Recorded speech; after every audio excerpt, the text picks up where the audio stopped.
Hi, friends. Many of us think repetition is the key to remembering things. And sure, repetition can work.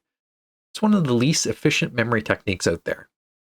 Therefore, in this video, I'll show you one of my favorite and one of the most powerful memory techniques out there. That is the memory palace. It's a technique used by memory champions, ancient philosophers, and everyday learners. By the end of this video, you'll see exactly how to use it to make your memory feel incredible. A memory palace is a mental space, usually based on a real building that you can use to organize and store memories. Not just any mental space works. If it's unfamiliar or vague, your brain won't latch onto it. Therefore, we are going to use a building you already know very well. Probably like something like your home, a school, or a favorite hangout. So your mind can easily navigate it. Each room becomes a container where you can place specific memories, turning abstract information into vivid, unforgettable scenes. This isn't just some modern brain hack, it goes back to ancient Greece. It is often credited to the ancient Greek poet Simonides of Ceos. As the story goes, he was attending a banquet when he was summoned outside for a moment. But just as he did, the hall collapsed, tragically crushing everyone inside. The bodies were unrecognizable.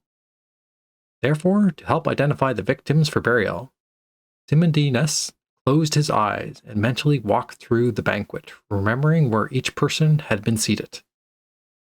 By linking each memory to a specific location, he was able to reconstruct the guest list from memory alone. That moment became the birth of the memory palace technique, a method still used by memory champions today. When building your memory palace, for each room you want to aim to store 4 pieces of information. Connect the information through a funny story, and then move on to the next room.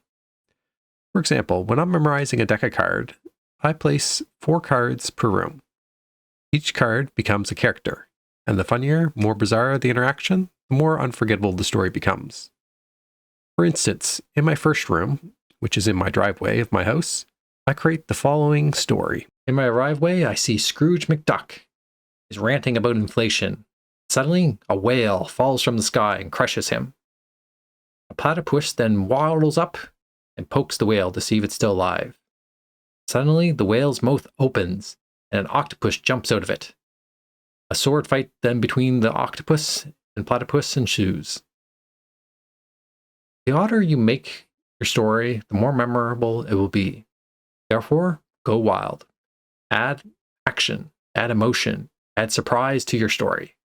Remember, boredom kills, emotion thrills.